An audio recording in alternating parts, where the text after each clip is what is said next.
महाशिवरात्रि व्रत कथा। प्राचीन काल में एक शिकारी जानवरों का शिकार करके अपने कुटुंब का पालन पोषण करता था।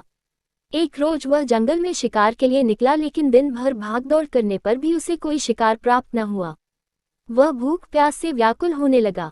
शिकार की बाट निहारता निहारता वह एक तालाब के किनारे बेल वृक्ष पर अपना पड़ाव बनाने लगा। बेल वृक्ष के नीचे शिवलिंग था जो बिल्वपत्रों से ढका हुआ था।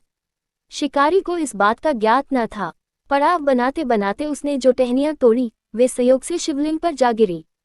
शिकार की राह देखता देखता वह बिल्व पेड़ से पत्ते तोड़ तोड़ कर शिवलिंग पर अर्पित करता गया। दिन भर भूखे प्यासे शिकारी का व्रत भी हो गया और शिवलिंग पर बेलपत्र भी चढ़ गए। इस तरह वह अनजाने में किए गए पुण्य का भागी बन गया।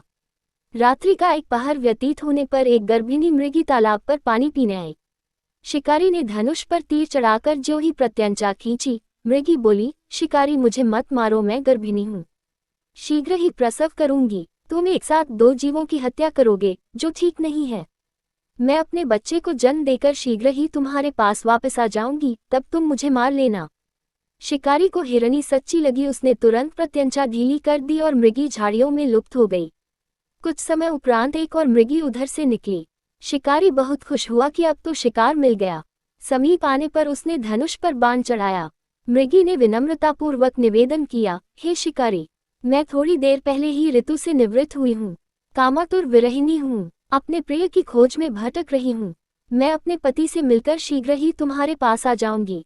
शिकारी ने उसे भी जाने दिया। 2 बार अपने शिकार को उसने स्वयं खो दिया। उसका माथा ठनका। वह चिंता में पड़ गया। रात्रि का आखिरी पहर बीत रहा था। तभी एक अन्य मृगी अपने बच्चों के साथ उधर से निकली। शिकारी के लिए ये स्वर्णिम अवसर था। उसने धनुष पर तीर चढ़ाने में देर न लगाए। वह तीर छोड़ने ही वाला था कि मृगी बोली, हे शिकारी, मैं इन बच्चों को पिता के हवाले करके लौट आऊंगी, इस समय मुझे मत मार। शिकारी हंसा और बोला, सामने आए शिकार को छोड़ दूं, मैं ऐसा मूर्ख नहीं। इससे पहले मैं 2 बार अपना शिकार खो चुका हूँ। मेरे बच्चे भूख प्यास से तड़प रहे होंगे। उत्तर में मृगी ने फिर कहा, जैसे तुम्हें अपने बच्चों की ममता सता रही है, ठीक वैसे ही मुझे भी अपने बच्चों की चिंता है, इसलिए सिर्फ बच्चों के नाम पर मैं थोड़ी देर के लिए जीवनदान मान रही हूँ। हे शिकारी, मेरा विश्वास कर, मैं इन्हें इनके पिता के पास छोड़कर तुरंत लौटने की प्रतिज्ञा करती हूँ। मृगी का दीन स्वर सुनकर शिकारी को उस पर दया आ गई। उसने उस मृगी को भी जाने दिया। शिकार के अभाव में बेलवृक्ष पर बैठा शिकारी बेलपत्र तोड़ तोड़कर नीचे फेंकता जा रहा था। पौ फटने को हुई तो एक हष्टपुष्ट मृग उसी रास्ते पर आया। शिकारी ने सोच लिया कि इसका शिकार वह अवश्य करेगा। शिकारी की तनी प्रत्यंचा देखकर मृग विनीत स्वर में बोला, हे शिकारी भाई, यदि तुमने मुझसे पूर्व आने वाली 3 मृगियों तथा छोटे छोटे बच्चों को मार डाला है तो मुझे भी मारने में विलंब न करो, ताकि उनके वियोग में मुझे एक क्षण भी दुख न सहना पड़े। मैं उन मृगियों का पति हूँ।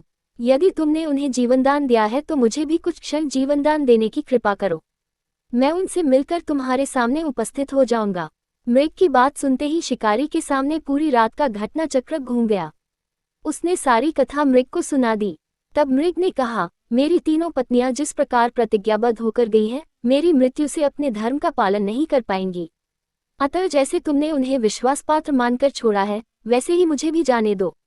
मैं उन सबके साथ तुम्हारे सामने शीघ्र ही उपस्थित होता हूँ। उपवास, रात्रि जागरण तथा शिवलिंग पर बेलपत्र चढ़ाने से शिकारी का हिंसक हृदय निर्मल हो गया था। उसमें भगवत शक्ति का वास हो गया था। धनुष तथा बाण उसके हाथ से सहज ही छूट गए। भगवान शिव की अनुकंपा से उसका हिंसक हृदय कारुणिक भावों से भर गया। वह अपने अतीत के कर्मों को याद करके पश्चाताप की ज्वाला में जलने लगा। थोड़ी ही देर बाद मृग सपरिवार शिकारी के समक्ष उपस्थित हो गया, ताकि वह उनका शिकार कर सके, किंतु जंगली पशुओं की ऐसी सत्यता, सात्विकता एवं सामूहिक प्रेम भावना देखकर शिकारी को बड़ी ग्लानि हुई। उसके नेत्रों से आंसुओं की झड़ी लग गई। उस मृग परिवार को न मारकर शिकारी ने अपने कठोर हृदय को जीव हिंसा से हटा सदा के लिए कोमल एवं दयालु बना लिया।